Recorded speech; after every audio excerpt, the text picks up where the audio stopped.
A good social theory has to be useful and usable, and it is not an end in itself. Do you agree? Yes, I concur. What is there such a thing? Yes. Have you heard of Margaret Archer's morphogenesis? No. Who is Margaret Archer? And what is morphogenesis? Margaret Scofford Archer is an English sociologist who spent most of her academic career at the University of Warwick, where she was a professor of sociology. She was also a professor at École Polytechnique Fédérale de Lausanne, Switzerland. Archer studied at the University of London with a degree of BSc and PhD. Margaret Archer is a major figure in the world of social theory and sociology. Starting as a sociologist of education, she has developed a distinctive approach to the study of society through her engagement with the philosophical tradition of critical realism.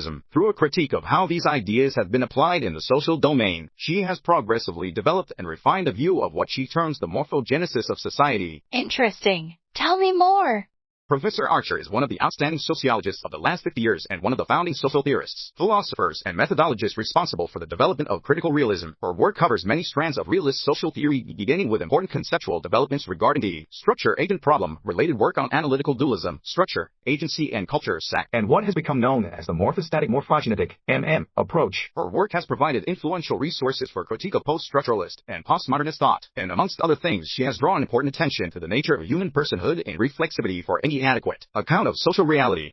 Indeed, morphogenesis is derived from the Greek terms morpho, which means shape, and genesis, which means creation. As Archer explains, Teiji morpho element is an acknowledgement that society has no preset form or preferred state. The genesis part is a recognition that it takes its shape from, and is formed by agents, originating from the intended and unintended consequences of their activities. It is contrasted to morphostasis, which recognizes that actions in the social world often, indeed, perhaps usually, reproduce and confirm existing social arrangements. The focus on the relationship between structure and agency means that this is seen as a dynamic approach in which history needs to be fully considered. But before we discuss morphogenesis in detail, let me try to explain what accounts for the difference in the structure. Sure, fire away. Agents are formed within a set of social structures, norms, language communities, power relationships. Structures are composed of 3 R's: roles, relationships, and resources. The genesis of the agent occurs within the context of these structures. On a larger time scale, the structures themselves change due to the activities and choices of the historically situated individuals who make them up. She summarizes this ontology as a set of cycles with different time frames: structural conditioning, which is T1, social interaction, which is T2 and T3, and structural elaboration is T4.